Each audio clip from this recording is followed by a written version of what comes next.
Bakit ba mas maganda na verified ang ating Shopee Pay wallet? Tara, alamin natin.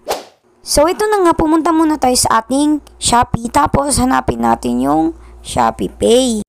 Tapos ayan, pagkakita natin is pipindutin na natin siya. So makikita nyo, pag open nyo siya is ganito yung itsura niya.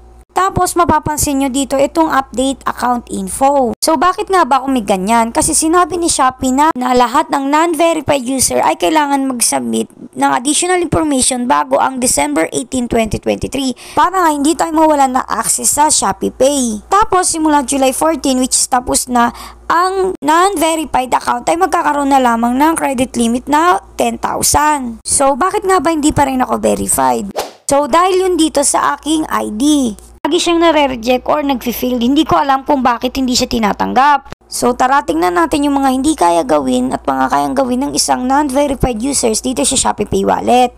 Unang-una na dyan is yung cash in. Pwede pa rin naman tayo makapag-cash in kahit anong gamitin natin. Pero ang limit na nga lang natin ay 10,000. Samantalang sa mga verified naman ay up to 100,000. Pangalawa naman is scan. Yes, magagamit pa rin ng mga non-verified user ang pag-scan. Next naman ay send money. Ito ay tagilid yung mga non-verified users. Hindi kayo makakapag-send ng pera via Shopee to Shopee. So kahit din sa bank account, hindi rin pwede. Other e-wallet, hindi rin pwede, just like GCash. Or via QR code, hindi rin. At ang PAW, hindi rin pwede. Next naman ay magpipay gamit ang QR codes. Pwede rin naman yan. Kahit non-verified users ka ay pwede sa'yo. Next naman ay bank transfer. Kung makikita nyo ay hindi rin pwede dahil ang need lang dito ay mga verified na Shopee user.